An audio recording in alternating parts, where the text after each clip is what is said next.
and welcome to my unedited series of videos on the original Deus Ex. In this series of videos I intend basically to have a quick run through the game. I'll exploit any bugs that I feel like exploiting along the way, and I will explain what I'm doing, how to get through levels, the best way, in my opinion, to deal with levels if you're stuck.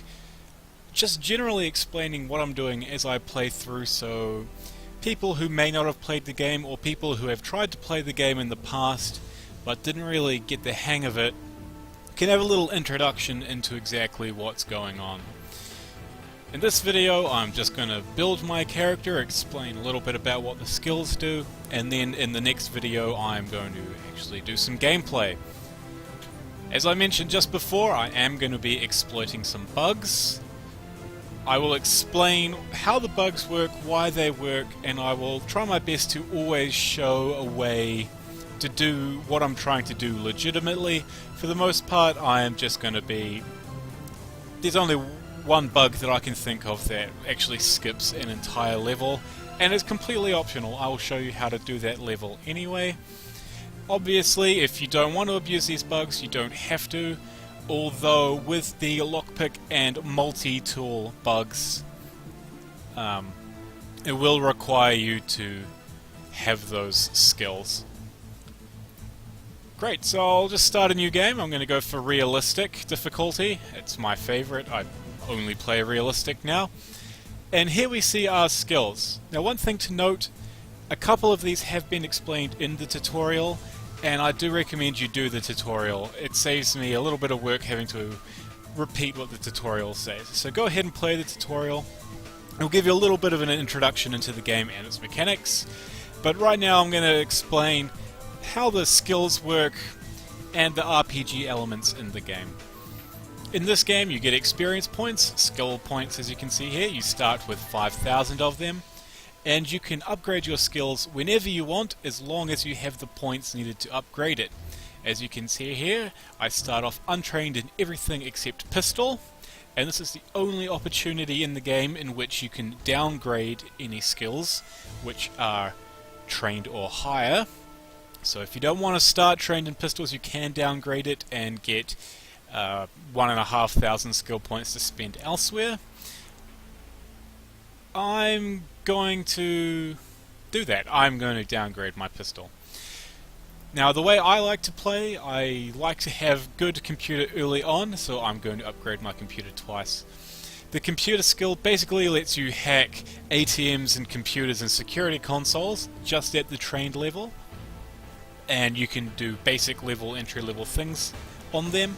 But as you get better, you can do different things. You get a longer amount of time to be on the computers while you're hacking them, and you can do things such as controlling enemy gun turrets and turning them against their own enemies. I do use I believe I used the advanced mechanics in the first level. I really like it, so that's what I'm going to do. Electronics is the electronic counterpart of lockpicking for the most part. This is where, I mean, lockpicking should speak for itself, but electronics is like electronic lockpicking. There are some security panels, you can disable cameras. You usually can either pick to specialize really heavily in lockpicking or electronics. You don't have to specialize in either. The only thing that it does is determines how many multi-tools or lockpicks you're going to have to use to bypass or pick open a door. So if you're confident that you're not going to be doing much lockpicking or multi-tooling, you by no means have to become extremely advanced, or perhaps even train will suffice. But the way I play with this bug means that you at no point ever have to be trained. You can stay untrained the whole time. Every lock and any electronic thing that you need to bypass, you can lockpick and bypass using one multi-tool or lockpick. So that's exactly what I'm going to do. I'm not going to train that at all. I'm going to leave it untouched. Environmental training basically determines how effective your hazmat suits, ballistic armor, thermoptic camo and rebreathers are. how long they last and how efficient they are. It's fairly self-explanatory here. I don't use any of those things. I don't need to use any of those things, so I'm not going to touch it. Medicine is extremely handy and it's very cheap at the beginning. I would recommend that you pick up at least trained in medicine. It reduces the further that you train it, you're poisoned. The poison gas and tear gas and things affect you for shorter amounts of time, which is really handy. And just being able to have more effective medkits is really handy.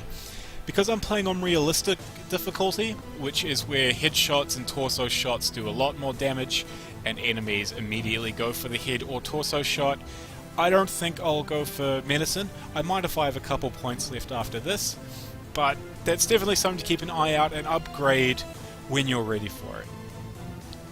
Swimming just increases your lung capacity and the speed in which you swim in water. I can think of a couple scenarios in which that would be a nice quality of life thing, but it's by no means necessary. Maybe I'll sink 675 points into it later, but you definitely don't need it until the later half of the game. And now there are the 5 weapons. The 5 weapon types. Demolition, which are just basically grenades. I use a couple grenades, but there's no real situation in which I need specialized handing, so I'm going to leave it.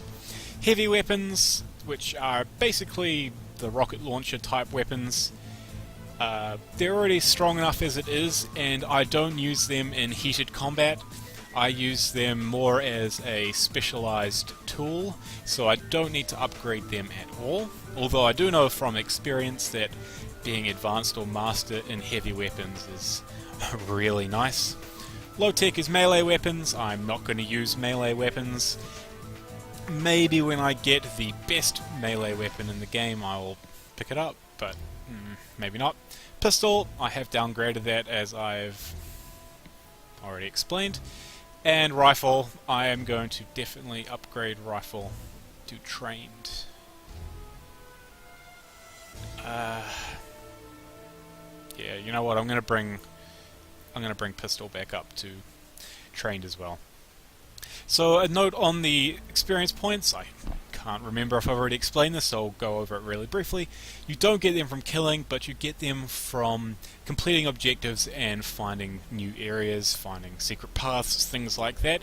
So it's definitely a rewarding game to explore. Not only do you get some neat loot, but you will also get experience points which make you better. What this means, however, because it does have this RPG element, is that at untrained levels, your weapons are going to suck. They'll be incredibly inaccurate, you'll find it very hard to make a shot, and they will do less damage overall. I mean, obviously on realistic, maybe that doesn't matter so much if you're getting headshots, but it's really hard to get the headshot when your weapon is unbelievably shaky. That's great, so I've got 50 skill points left over. I recommend at this point you spend a few minutes just to look at the skills and think about what you think you will need based on what I've said. If you don't plan on abusing the electronics or lockpicking bug, I would recommend downgrading either one of the weapons or computer and getting an electronics or lockpicking, but I really, at this point, would not recommend environmental training, medicine. Medicine maybe. You definitely want to have more than a trained pistol, whether that means that you have an advanced pistol or just trained in another weapon, that's fine. But I would not touch swimming or environmental training at this point. Everything else is pretty much fair game. Okay, so that's about where I'm going to leave it off at the moment. I am going to make this note right at the end here that I am not a stealth player.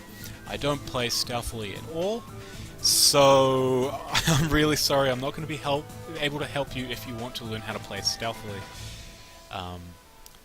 It is by no means necessary to play stealthily, and it's by no means necessary to kill everyone in sight.